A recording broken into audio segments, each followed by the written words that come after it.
I really don't know how to feel, like, to be perfectly honest.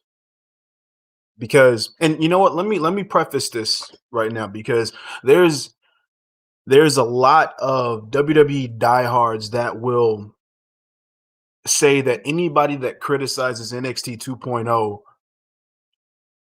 just hates WWE. And WWE has made a shit ton of bad decisions, NXT 2.0 included. But let me specify it in this way.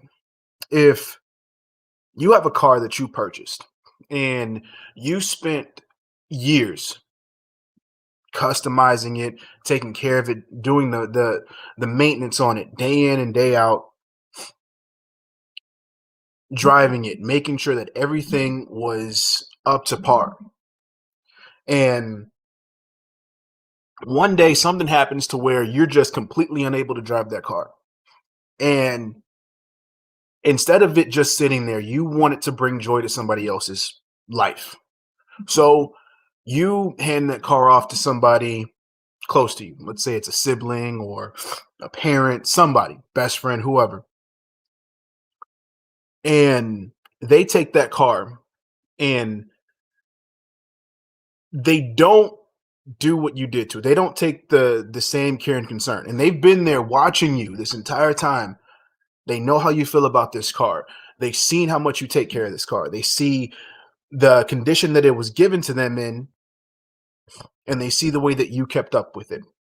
But in turn, they don't do what you did for that car. They don't take that same care and concern. They drive it recklessly. They miss oil changes. They ignore all the signs that could potentially mean that something is wrong. They just treat it like it's a secondhand hand-me-down, basically. And you have to sit there knowing that you can't drive this car anymore. And you have to sit there and watch them. And the thing is, you don't want it to just sit there.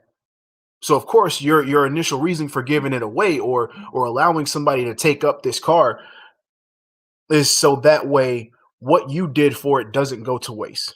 Yet the moment that you give it to somebody else and they treat it like that, it goes to waste. See, that's the feeling that a lot of people who have the like mind of myself and other fans feel. Those of us who appreciated NXT, not 2.0, just NXT flat out, Triple H's NXT. This is how we feel when we watch NXT 2.0. There was nothing wrong. Care and concern was taken within NXT. We got to see a lot of characters' strengths.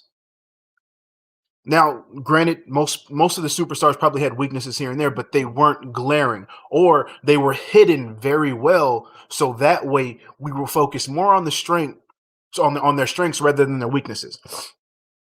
We watched a show that was meant to be developmental shine like it was a complete production, and then we get this NXT 2.0.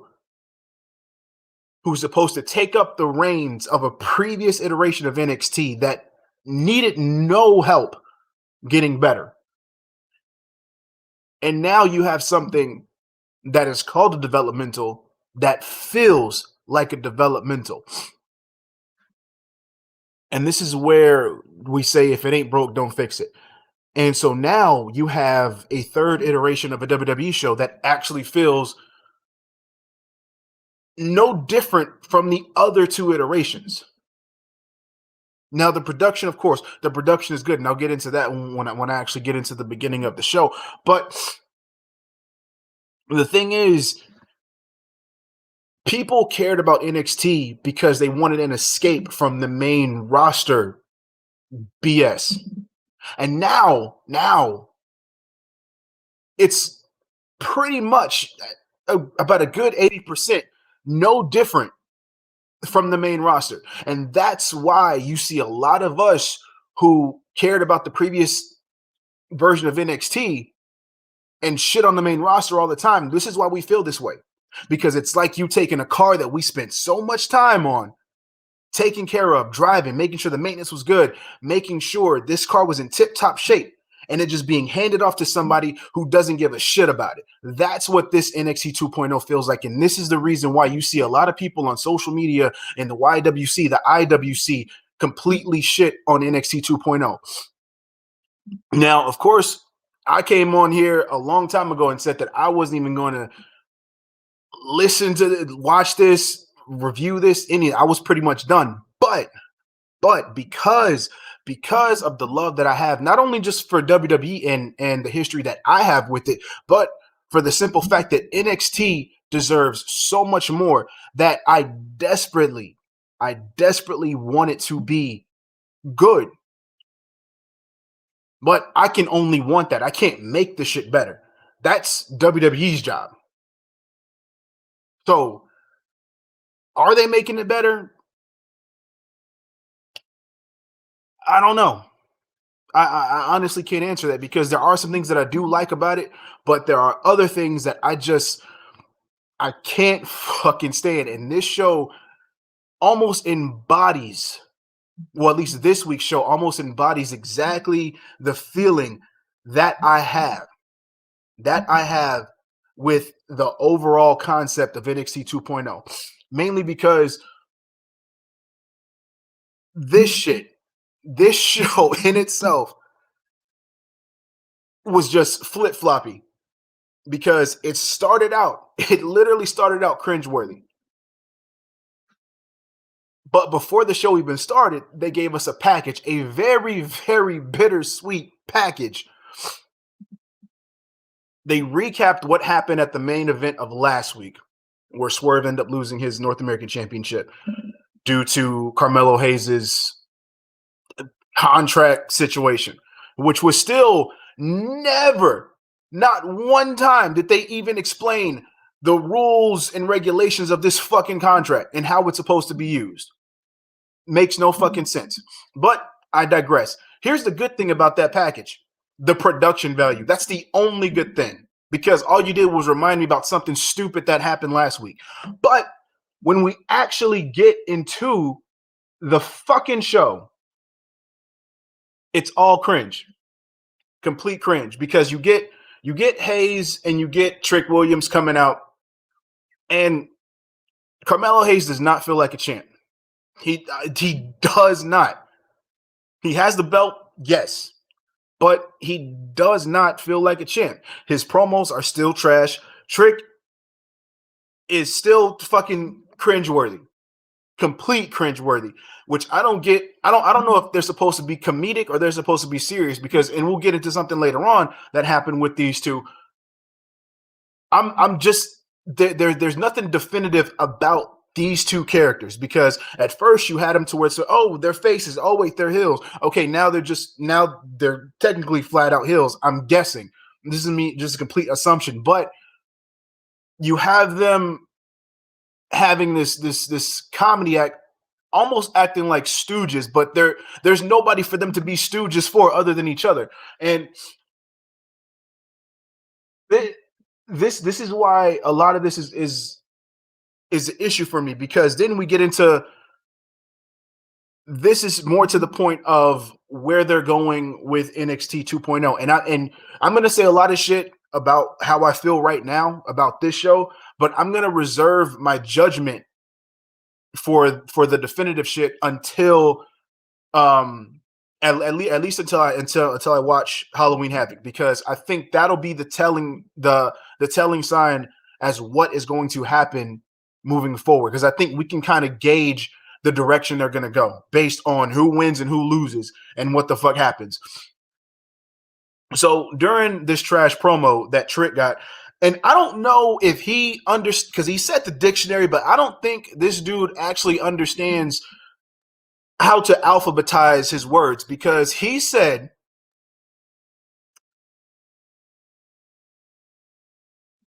He said humble comes before hell no. Now I could be wrong. Maybe he said hell no comes before that, but I'm pretty sure this motherfucker said humble, and then he said after that in the dictionary is hell no. If I'm wrong, please chime down and correct me if he did say that. Because if he honestly did put hell no before humble, then I'll take it back. But the way I heard it, he said hell no comes after humble. And I don't know if he understands the dictionary, but E comes before U. So, yeah, that aside, we get Johnny Gargano coming out and we get a genuine ovation because, and I say genuine because before this, when Carmelo Hayes came out, the crowd started chanting, "You deserve it." You deserve what? What? What trial and or tribulation have you been through, Carmelo Hayes, that has garnered you the chant of "You deserve it"?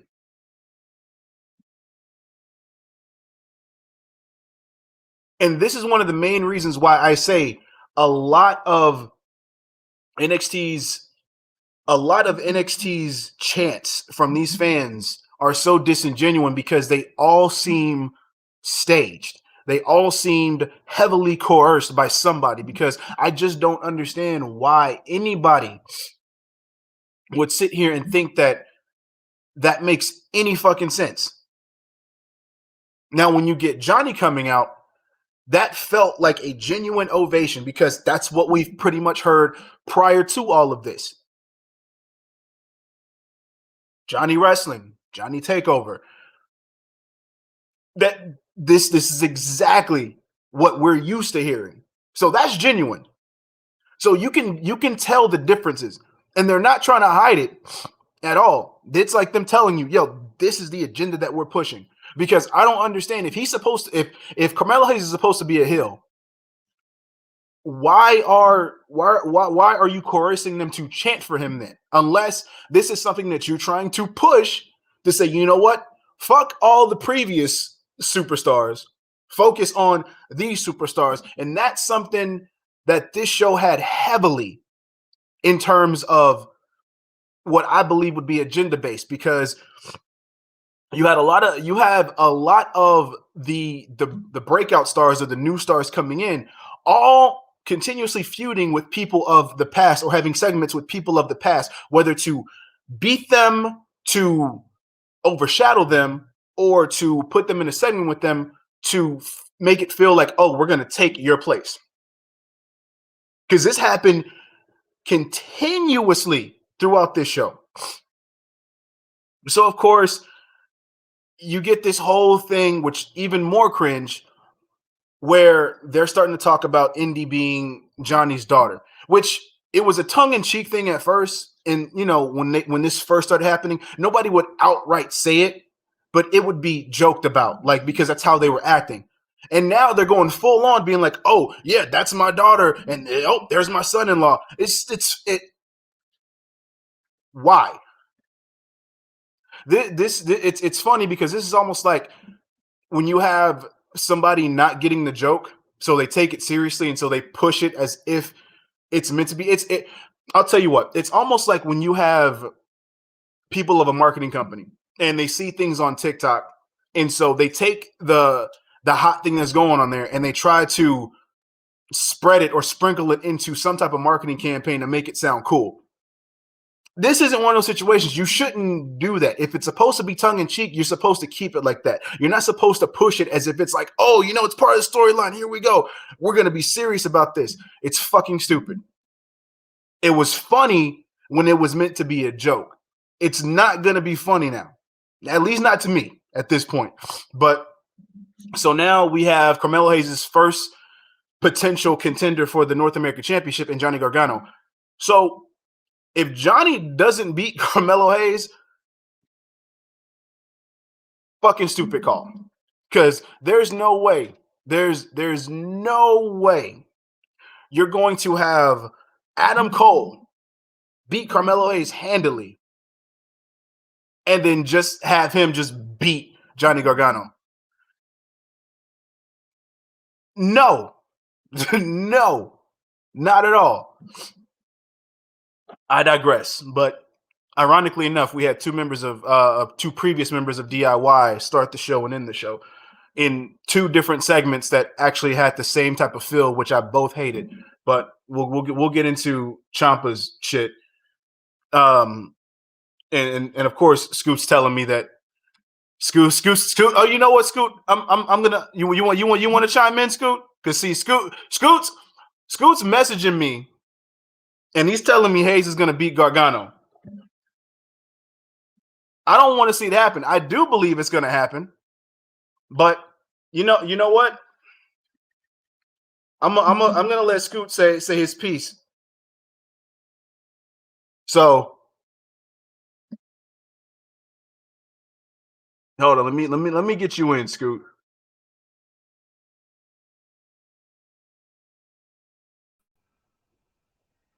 Yo. What you got? How the audio sound? Make sure the audio sounds good. You're good. You're good. Uh, upon watching that segment last night, 100%. This is Carmelo's what's the word I'm looking for? Initiation into being champion. He is 100% going to beat Johnny. They're not gonna. They're gonna use Johnny as like the like a fucking stepping stone. or like what Ashley just said, springboard. No, or that. This is going to because thing is, I think the way they're going to make this NXT, and it kind of made it pretty apparent last night. Mm-hmm. Pretty soon, everybody's going to be new champion. Everybody's going to be one of the 2.0 champions in a sense, with Carmelo being the first. Most likely, Toxic Attraction being the tag team. One of the tag teams possibly dethroning MSK. Most likely Braun beating Tommaso, but 100% Carmelo is beating a former 3-time North American champion in Johnny Gargano, because that's going to be his first true test. So, unfortunately, it's going to go down. If look, and I don't know when this match is happening. It could happen at Halloween Havoc. I don't think it should happen that soon, but hey, if to get I don't think it whatever on is. the I card, think they got everything pretty much set for Halloween Havoc. I wouldn't be surprised if it's sometime in November, though. Okay. But well, after that whole segment of cheesy and cringe, it's happening. Look, if it's a good match, I'm not gonna shit on it, but I still think it's a horrible call because I don't think. Of course. Like, look, his in ring perfectly fine. I got nothing against Carmelo Hayes' in ring, but his star power and his mic and everything, like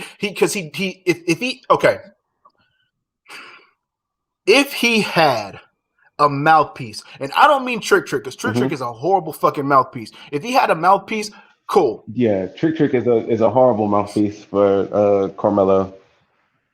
But yeah, so it looks like we'll probably get Carmelo Hayes and Gargano, and then probably Trick Williams and fucking Dexter Lumis. Which glad to see him. I wouldn't back. be surprised if it starts off as a tag team at as first. A tag, yeah, a tag I was team thinking match, that too. Then potentially the one-on-one fight. But yeah, definitely I see Carmelo beating Johnny as his first true test, and then eventually when when Carmelo loses the belt, it'll be I think starting from now up until whenever, anybody who's going to hold the title going forward will be the new generation of talent. I don't think established talent is going to, other than maybe, which I know you're probably going to get to later, but other than maybe Imperium possibly re-getting those titles back from MSK, other than that, I see every champion going forward will be the 2.0 guys. Yeah, we're definitely. I'm getting that too because that's a weird situation in itself.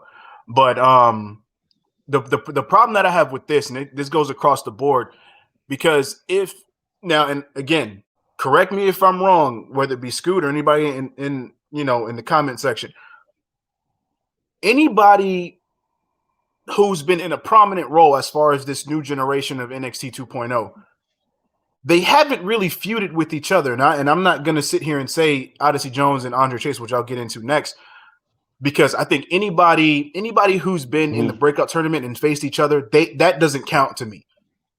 But anybody else moving forward, I don't think anybody's really wrestled each other or been in any situation, because anybody that I've seen has been in a feud or wrestled somebody from the previous iteration of NXT. And I feel like that's what they're throwing at them, because if Gargano is Hayes' first challenge, Santos is clearly his second. And yes, I don't think clearly they're going to put anybody of this new class in his path until maybe next year, or unless they use like some scrub. Because I can see, I could potentially see a Duke Hudson or a Joe Gacy or Odyssey Jones or maybe a Zion Quinn, or maybe depending on how Solo Sequoia do. I could see one of those guys potentially being next up to be North American champion, depending on whose trajectory goes up. Like you said, possibly starting the new year. Yeah, and so one of those guys potentially could be the next champ. And Hayes said, and before I move on from this, we shall see. Hayes said something that made me roll my eyes, because I talked about this shit last week, and that's the fact that he said the North American Championship is the A championship right now. He doesn't care what Tommaso says. My thing is, if you didn't have a contract that allowed you to go after whatever championship you wanted, I could understand that logic or that verbiage. But you had a chance to go get the true A championship. You just chose not to. Yeah. Stupid. Fucking stupid. That is true. But hey, I mean, logic is logic. So, sometimes we put too much logic in WWE. Yeah. And I'm trying not to, because there's no point. Yeah. But all right, I'm gonna let you go back. I'm gonna be in your comment section. No doubt. And that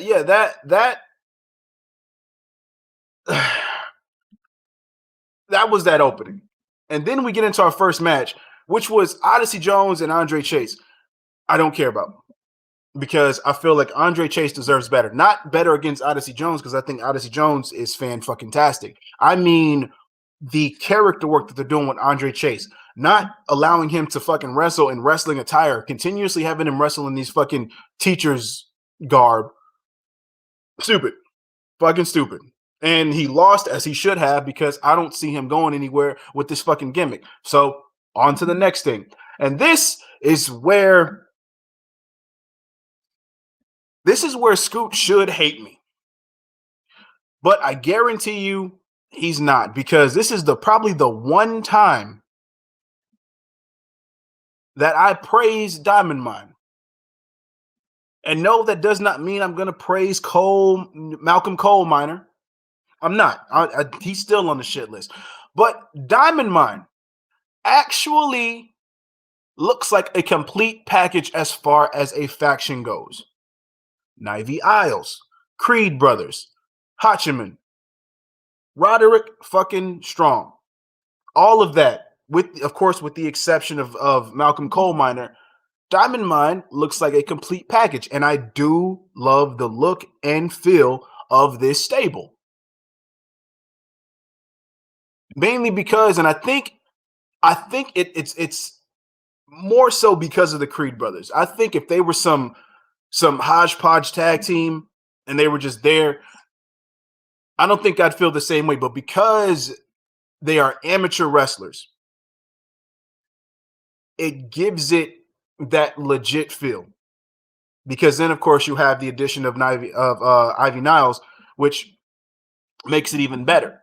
Now, of course, I'm waiting to see her in a different match so that way I can fully praise Diamond Mine as a whole. But I think she is the only outlier in that because, of course, Roderick Strong, his resume speaks for himself, and the Creed brothers have continuously, week after week, shown their legitimacy in the ring. Now, Mike skills aside, yeah, but yeah, Ivy Niles, they did her a disservice by putting her in the ring with that first opponent. Do better with that one. But as far as everything within this match, them going against Imperium, loved it. This is where things are a little bit different though, because now there's a huge confusion. We know Diamond Mine to be heels. Imperium, as far as I knew, were heels. You have them in this match working as faces. Now, a lot of you listening may think, oh, you praise, AEW for, being able to have match after match with, people that don't have like a definitive label or allegiance, whether they're heel or babyface.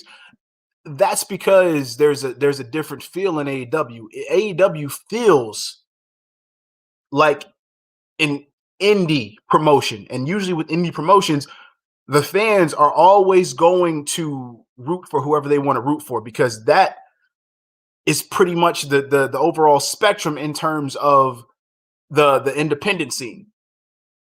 You like who you like, and people are pushed accordingly, but that doesn't mean that they have to go by whether they're going to be heel or babyface. Now, in terms of WWE, there's always been a feel. They've always have stated, this person is heel, this person is babyface. We're going to book them accordingly. And they've never mixed the two.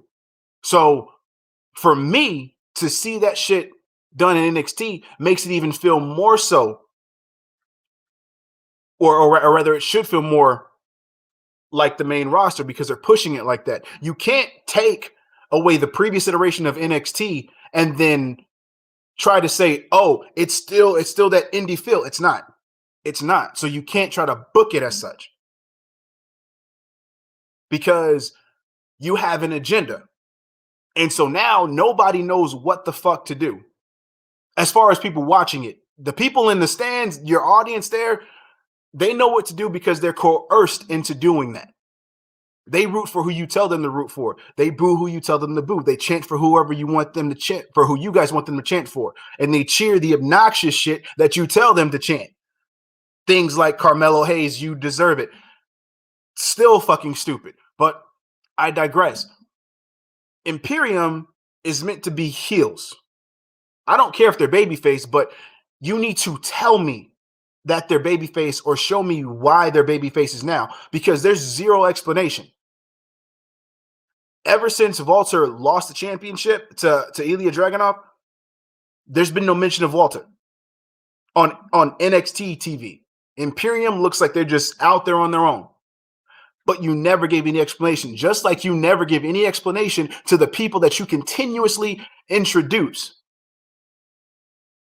And there's a reason why you have to do the things that you do, which I'll get into later in terms of Trick Williams and Carmelo Hayes, again, as to why that's very apparent that you're foolish in this narrative of just completely throwing people at the audience over and over again without any explanation, without any time to build each person up. This match was a good match. Creed Brothers Imperium, fan-fucking-tastic. I didn't mind it. I think the Creed Brothers look very good. I can see them being future tag team champions. Hell, they could be tag team champions right now to continue the narrative of Diamond Mine. And that's fine. Because, again, like I said, in ring, there's complete legitimacy with these two. Imperium, they could, just like you heard Scoot say, they could potentially win those tag team championships again. And along with this whole heel face thing with Imperium that's completely unsure, we get MSK coming into the fray looking like heels. And then you have the audience chanting, "You suck," to a babyface tag team. Now, I would be perplexed in this situation if they were chanting that, and I'm like, oh wait, MSK, their faces, why are they chanting this? But MSK attacked Imperium as though they were heels. At this point, MSK just needs to go ahead and just flip the script and just turn heel. I think I would appreciate that more than them trying to force them to be baby faces because they're still there's no direction. There's just a complete agenda to move the old out and move the new in, but there is zero. I'm not going to say zero. I'm going to say 0 to 20% care in terms of full on storytelling because everything just feels like this is an agenda. This is an agenda. This is an agenda. This is an agenda. Yeah, and of course, Ikemen Jiro and Kushida came out and attacked Dynamite. That's what caused the Creed brothers to lose to Imperium. I don't care about that portion. I think, and there's even more on that. I feel like that shit's stupid too. Matter of fact, I'll talk about that now. They attack them, and then you get this segment later on down the line, later on in the night, where Kushida is in the restroom, and Jiro comes in and grabs Kushida's bag, pours all his fucking clothes onto the bathroom floor, and then proceeds to put Kushida's jacket on him, which I'm like, yo, this shit was just sitting in piss, man. You just gonna put the jacket on? Like, for real? Vince McMahon and his bathroom humor. There you go. Main roster shit. But we get from there, and now I don't know if I know the previous weeks I've been doing it, but I don't know if last week actually did it. But I think for the most part, every show, every NXT 2.0 show has had a backstage brawl. Why? Why? I don't, half the time, I don't think any of this shit's necessary. It's just not. It's not. But with the backstage brawl, because that brawl happened with, I believe, Briggs and Jensen and Legado del Fantasma.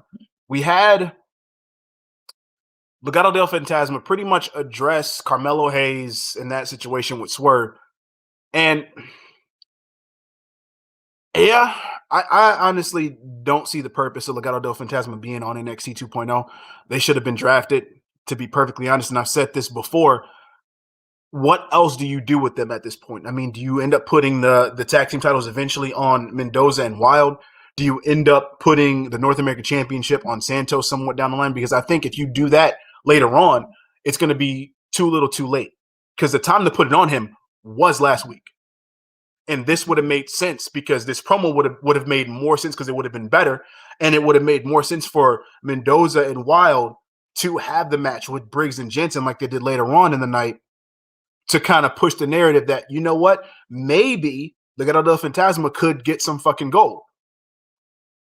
And then from that point on, you could have pushed Elektra Lopez to possibly go for the women's championship. Something. But now all this is completely just lost on what could have been. Because personally, again, like I said, they would have benefited way more from going to SmackDown rather than Hit Row. Especially if there's nothing, because here's the thing, and this is the reason that I say that. Hit Row had, I mean, they're almost in their infancy in terms of stable compared to Legado del Fantasma. Legado del Fantasma had a good amount of time building up that stable and their characters and the direction that they wanted to go, to where you could have completely fast-tracked them to the main roster and had them be official. And then they could have been perfectly fine not winning championships right now because they would have been in their infancy on the main roster. But because Vince and company just want to take whatever's hot on NXT to try to push that shit on the main roster, just like they did with the Street Profits, who still could have waited like another year and a half or so before going. But who am I? But then we get Alexa Lopez versus Cora Jade. A fine match. I do like this though. I do like the way they're building Cora Jade to basically get lucky with all these roll-ups. I think we have yet to see her finishing move. Because I think every match she's had, she's won with some type of roll-up. So it's an interesting way to build her character. That's fine. I mean, her presentation screams it too, so it all makes sense. It's not like she is somebody who doesn't seem credible. She does seem credible in the ring. So, but her stature and her presentation, her appearance and everything, it all screams, yeah, I can see her winning with a roll-up. I can see her getting lucky. So good on them. But the match, it was all right. It was cool. But from there, we get some other nonsense because I mean, you can see it here. You look at the participants, and me looking at it at face value initially, I was like, yeah, Io Shirai is going to win because I felt like if you're coming in here and you're trying to win the opportunity to spin the wheel as if it's going to give you some advantage, you would think that you would want to put your best foot forward, i.e., Io Shirai, Gigi Dolan, and potentially Indy Hartwell. Because up until this match, I really hadn't seen what Persia Pirotta could actually do. And it's funny because within this match, JC Jane was taken out, and I think that was a blessing in disguise. Now, JC Jane did look good in this match, minus a few situations that happened where she seemed unsure of what she was going to do, and she kind of stutter stepped a few times. The dive, the suicide dive, it was almost like everything was in slow motion because you could almost see it before it happened. Because when I seen it and I seen her run to the ropes, I was like, that run does not seem confident at all. Because it seemed like she hit the ropes and then slowed down at the very middle of the ring and then jumped out. And it's like there was zero momentum of her coming out the ring. It was just down. And I was like, yeah, that definitely sucks for her. Hopefully she's okay. I'm assuming that she is because they're still promoting this fucking match. So I'm going to assume that she's perfectly fine. Once she was taken out, then we got Io Shirai versus Persia Pirotta. And Persia Pirotta played a good big woman. And that's not to say she's fat. That's to say her stature. She played a good heavy. She played. You know, there's no nice way to say this shit because it's always going to come off bad. But she played a good heavy opponent, stature wise. But yeah, that powerbomb that she did, beautiful. The sit down powerbomb, fan-fucking-tastic. But of course, Io won. No surprise there. And the reason I think Io was in this match instead of Zoe Stark is because I think they needed a leader within this triple threat match to kind of orchestrate what was going to happen in this ring. Again, I don't know Persia Pirotta's background enough to understand how much experience she has within the ring to call this triple threat match, but Io has plenty of experience. So that's my initial assumption as to why they had her in here and not Zoe Stark.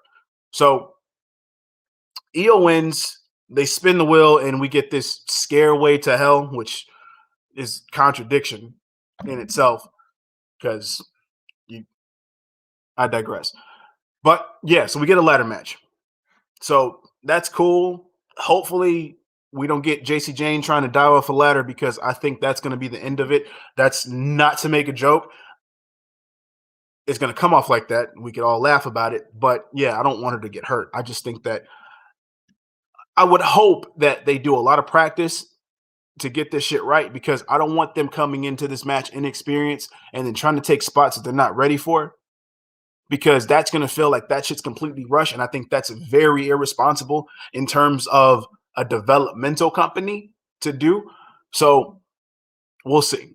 We'll see what happens. But yeah, I think we're going to end up getting EO, Gigi, and EO and Gigi for sure carrying this whole match for the rest of the competitors within it. So I think it's going to come down to those two, and I think if Toxic Attraction is going to win, then it's going to be Gigi Dolan who actually gets the belts off the from atop the ladder. So we'll see from there come next week.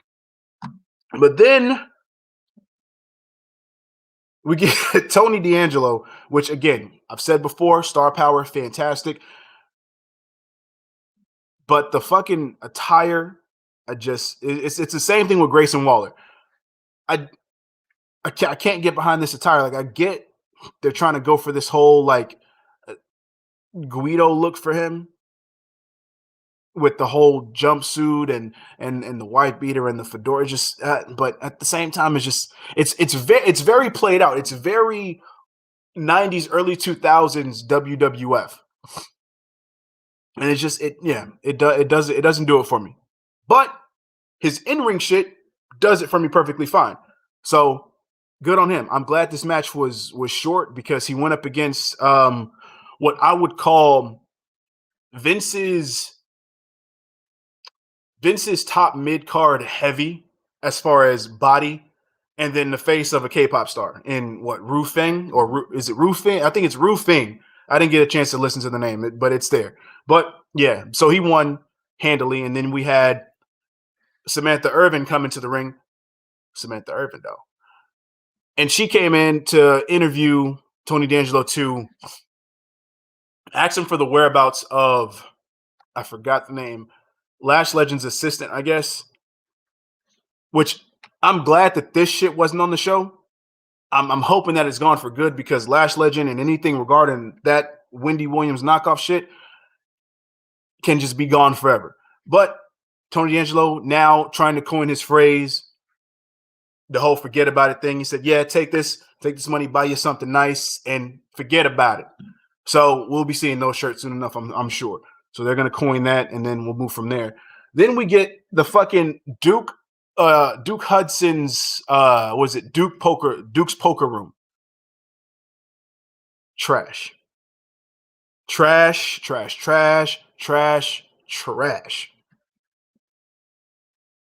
Which led to Legado del Fantasma versus Josh Briggs and Brooks Jensen. Not a bad match, perfectly fine, but at the end of the day, what do you do with Legado del Fantasma? Are they going to be here to put on good matches and then lead from there? Or is this going to lead to something? Because it should have already, because it's well overdue. Because unless you are going to put the tag titles on Legado del Fantasma within the next, 6 months is even pushing it. But within the next 6 months, I don't see why they're there. I don't see why anybody in Legado del Fantasma outside of Elektra Lopez is even on NXT 2.0, and why they're not on the main roster. Makes no fucking sense. Unless they're just here to help build everybody else up in this new generation and go from there. Everybody who was in the previous iteration of NXT is basically just glorified enhancement talent at this point. And after Halloween Havoc, if this is the agenda that they're pushing, that's all they're going to be to me. And that's highly disrespectful to them, because they deserve way more. But if the proof is in the pudding, then shit, that's how I'm going to call it. And I'm sorry that I would have to. So I'm hoping desperately for the best. But yeah, Legado del Fantasma go over. No surprise there. Well, it shouldn't be a surprise. And look, Jensen and Briggs, I like their whole makeup there. That's cool and everything. But at the end of the day, I need these guys wrestling all the new talent. I need the new generation wrestling the new generation, and not wrestling anybody from the old iteration of NXT. Because all that does is tell me, hey, we have an agenda, pushing these guys out, putting these guys in. Then at some point we get Joe Gacy, and I think this was the first time where this was bittersweet to me in terms of his deal. Because when you listen to his promos, especially in this shit, it almost sounds like they're trying to make some amalgamation of Bray Wyatt, Firefly Funhouse, and then Bray Wyatt, Eater of Worlds. And when you listen to the promo, you can kind of hear certain points that have like the same kind of meaning or the same cadence as Bray Wyatt would have when he would talk in one way. And then, and when I say Firefly Funhouse, I don't mean like the happy-go-lucky. I mean like once he kind of flips it a little bit, and he kind of goes into like that serious trance. That's what I mean. And then, of course, when you get him, like when you get Joe Gacy saying "my little snowflake," it's almost like "my little fireflies" or something like that. It's almost like they're really trying to emulate Bray Wyatt for this new generation since they got rid of Bray Wyatt. So I just, yeah, this is if this continues on, this is going to be our discount Bray Wyatt. So I hate it. I hate it. Change my mind, Joe Gacy. Please change my mind because I have no issue unless this is to emulate Bray Wyatt. Oh, yeah. Then the Von Wagner shit. Von Wagner and Kyle O'Reilly. The only good part, there was only really only two good parts about this. In the very beginning, Von Wagner actually showed some decent fucking character. Now, of course, when they got to the whole campfire shit, that's when his dialogue got back to the way it used to be, where it was kind of just trash and just not there. But at the same time, at the very end of that campfire part, there was some intrigue that I have with this dynamic between the two.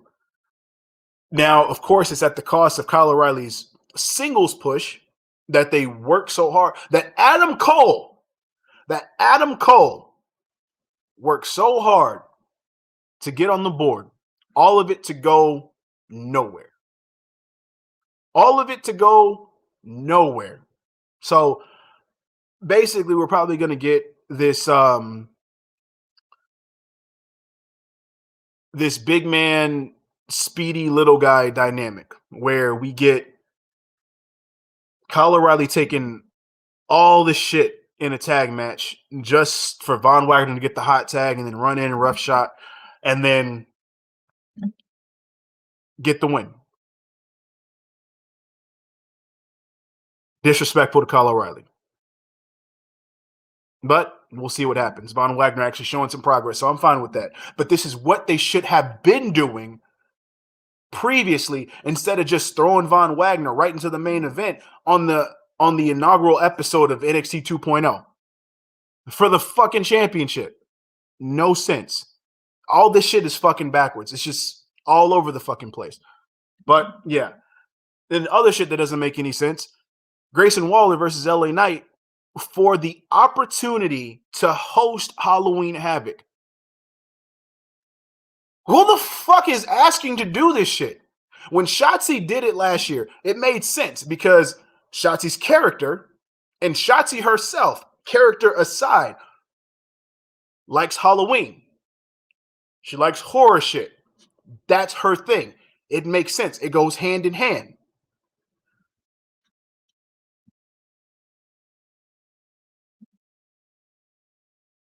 Why does any of this matter?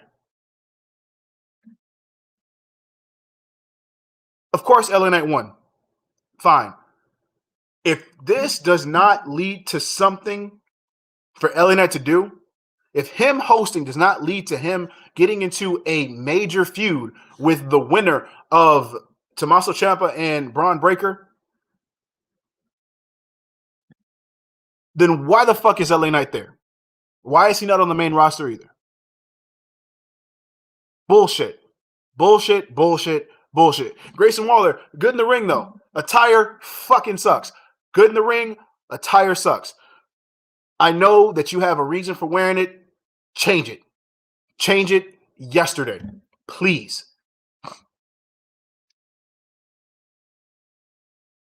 Before the main event, I don't know if there was anything. I mean, Solo Sikoa, yeah, he'll be debuting at Halloween Havoc.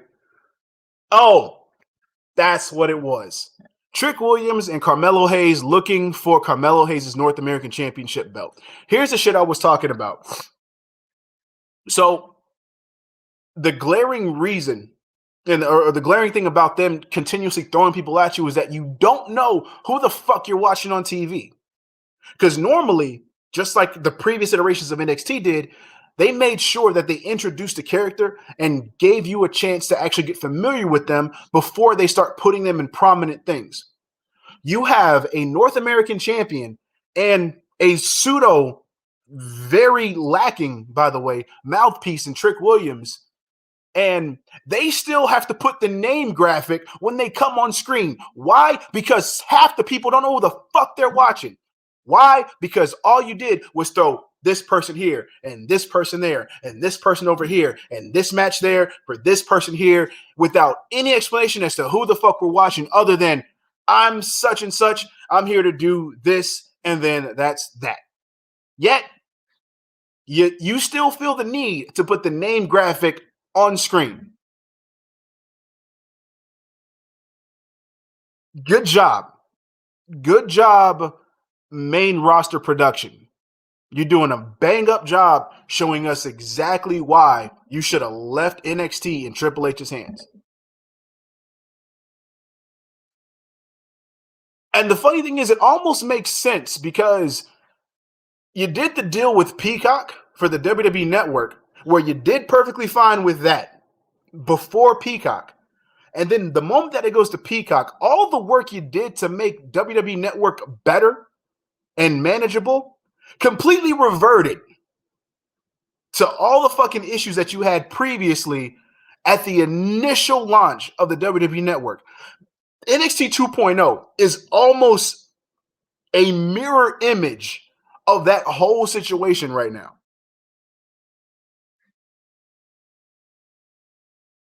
Stop fucking up shit that doesn't need to be fixed. I guess. Then we get a vignette with Raquel Gonzalez, and I almost got mad because they had did a small little snippet of Raquel Gonzalez, and then they just did all this shit for Mandy Rose, and I thought that's all they were doing. So I was like, wait, you're showing us who's gonna win because you're showing us who you care about. But then the shit flipped after you went and then you showed Mandy Rose and all her assets. Then you went to show Raquel Gonzalez putting in work in the gym, putting in fucking work. Oh shit. Oh shit.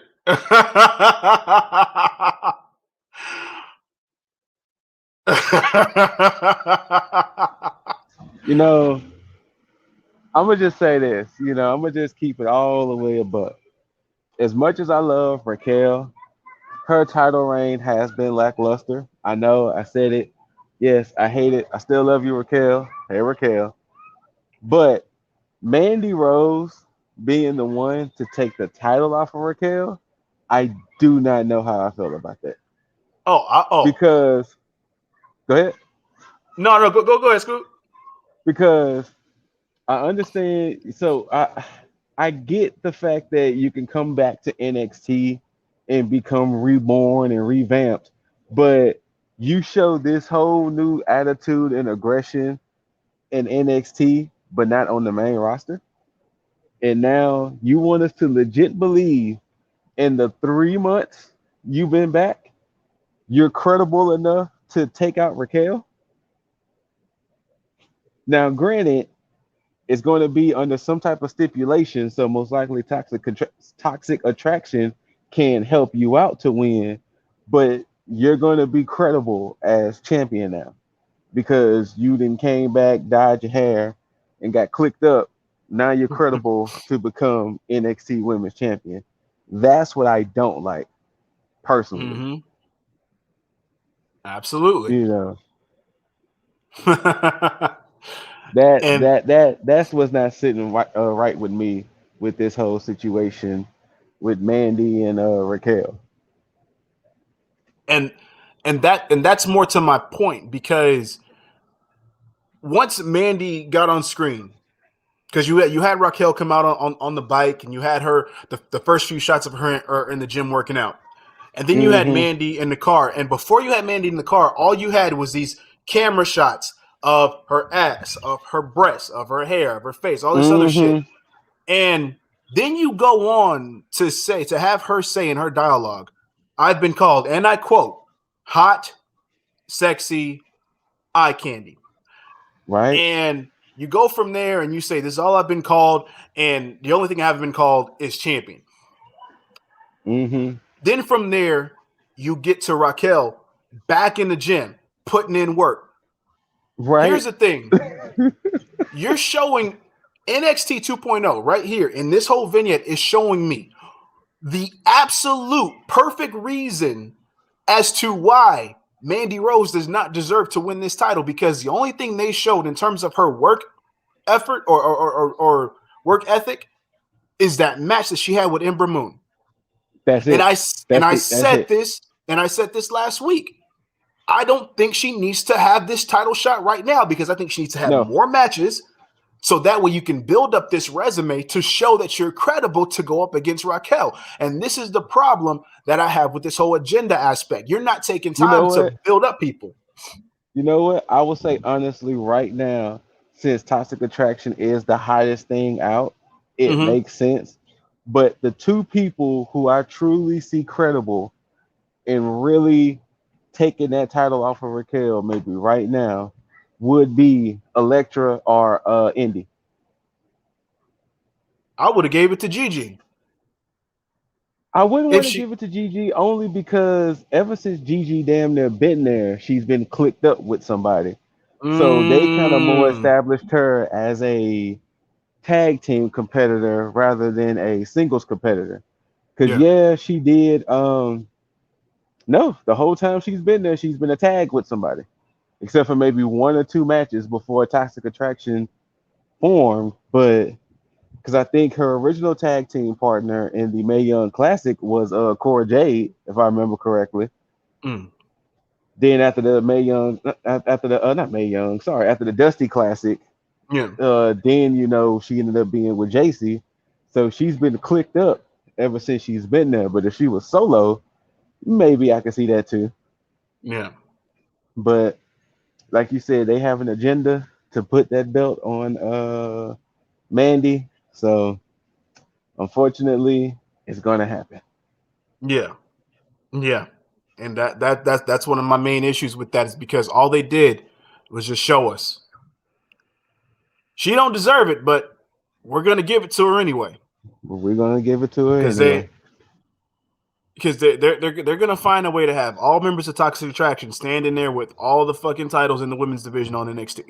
Because even Ashley has said, didn't they do this with Undisputed Era? And I was like, shh, you ain't supposed to remember that. Yeah, they're basically trying to wipe away all that history from Undisputed Era Yes, yes. because of Especially what Cole with because Cole and Cole Fish left. being and Mm-hmm. Fish.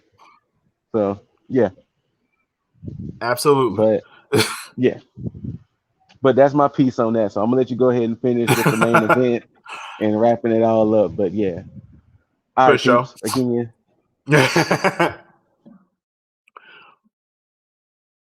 and but yeah, so I mean, clearly that's their agenda. Toxic Attraction winning all the titles, Mandy Rose to do whatever, and I have a main issue with that because anybody that's come back outside of Samoa Joe, because that was kind of fast track, but at least there was still some time put into there was at least thought because there was a pre-story before that story happened with the whole carrying cross and Samoa Joe thing as to why Joe won that title. But if you go back and you think about Finn Balor, Finn Balor just didn't get fast tracked to the title. And even when he did get a chance to get to the title, there was still a lot that went on before he got there. You know, you still had you still had Keith Lee win both the North American and the NXT championship during that time. And Finn Balor was sitting there feuding with, Gargano. I think he had his issues with Ciampa. He still had his issues with Undisputed Era here and there. But there wasn't a situation to where he just got fast tracked to the title. He came in, stated what he wanted to do, and then went on from there. It was a slow build to that point. So this is why, again, this feels more like an agenda. If you would have given Mandy matches along the way up until this point, there would have been no issue because at least you would have built up to it. You could have had her attack Raquel, go on, have all these other matches. Hell, and look, I will take back everything I'm saying right now. Well, half of what I'm saying right now. If Raquel beats Mandy at next week, because at least that tells me, you know what, you're actually putting some thought into it, or at least you're letting it take its time to fucking build. But if you put that title on Mandy and it's undeserved, because that title reign will prove it, because I almost guarantee that all of her title wins will be fuck finishes.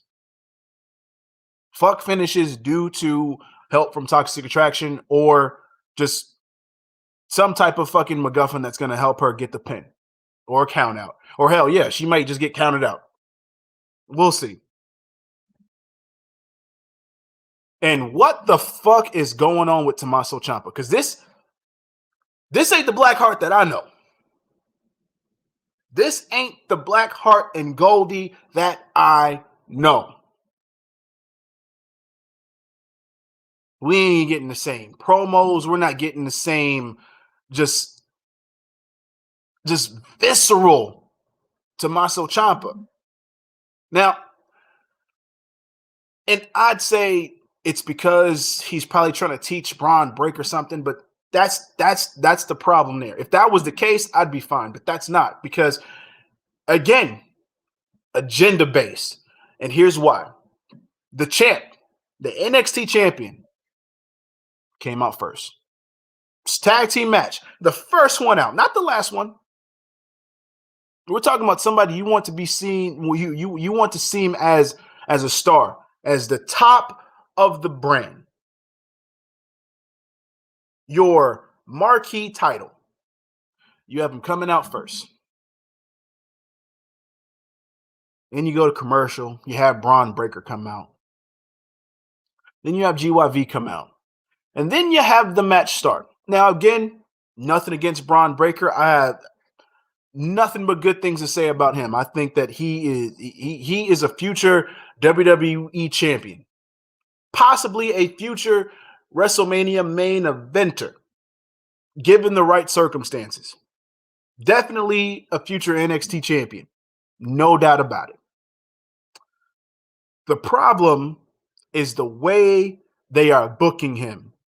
The foot completely on the gas. Pedal to the fucking metal. Anybody who watches this match, let's have one question. At one point throughout the match, did you ever see Braun Breaker in trouble?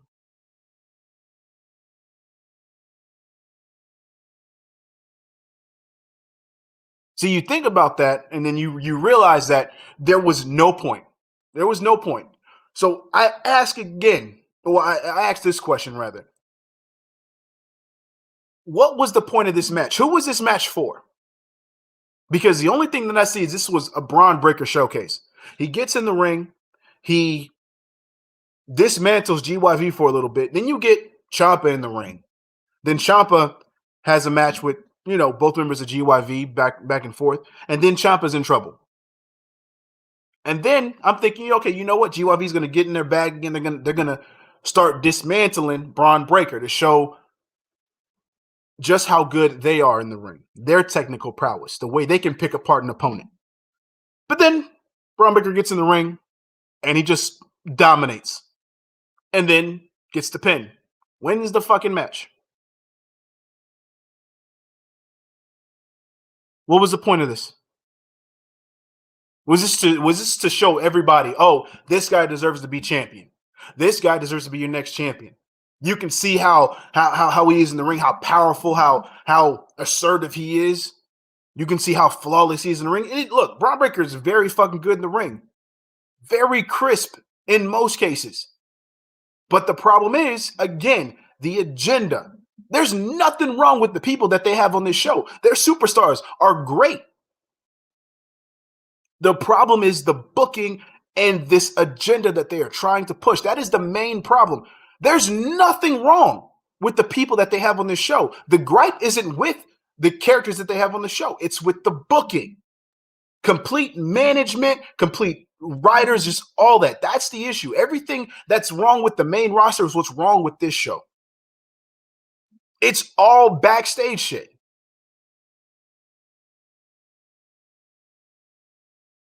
I don't know how else to put it with it being dead in all of our faces. This show is exactly what I was talking about at the very beginning. This is a car that Triple H had put so much care and concern into. This is a car that he worked on, he customized, he made sure he got just all the complete bells and whistles. He took something that was a hoopty and he basically exhibited the shit and pimped the ride out. He made a competition show into a legit indie promotion that was backed behind a multi-million/billion-dollar company and made it legit, made it a competitor to its own company. And then you basically get WWE repoing the car because they felt like Triple H wasn't doing it justice, which he was. He was doing exceptionally well. And now they're driving it. And they don't give a shit about all the care and concern and maintenance that Triple H put into it. And they're just recklessly driving. Not putting the oil in there. Not allowing things to just run its course. They're not checking it daily. They're letting it run on E day after day after day after day after day just to fuck the shit up even more. They're not washing it so all the paint's peeling off. These tires got no tread. And if it wasn't from my love of the previous NXT and the care and history that I have for WWF, of me growing up, I would almost wish NXT 2.0 to be dead, but I'm not going to do that. I'm not going to do that because I'm hoping for the best. And again, I'm going to reserve all judgment until after that graphic hits on Halloween Havoc. And I see what happens. But this was completely long-winded. I probably gave this show way more time than I needed to, but I think it was necessary. So until then, subscribe to this shit. Thumbs up, thumbs down, rate the fuck out of it. Hit the notification bell. You know where the Tag Squad is. Catch us on Tag Me In this weekend, where we talk about a show that's doing the right fucking thing. A-dub, babe. So, until next time, as always, you beautiful, beautiful mother effers, tag the fucketh.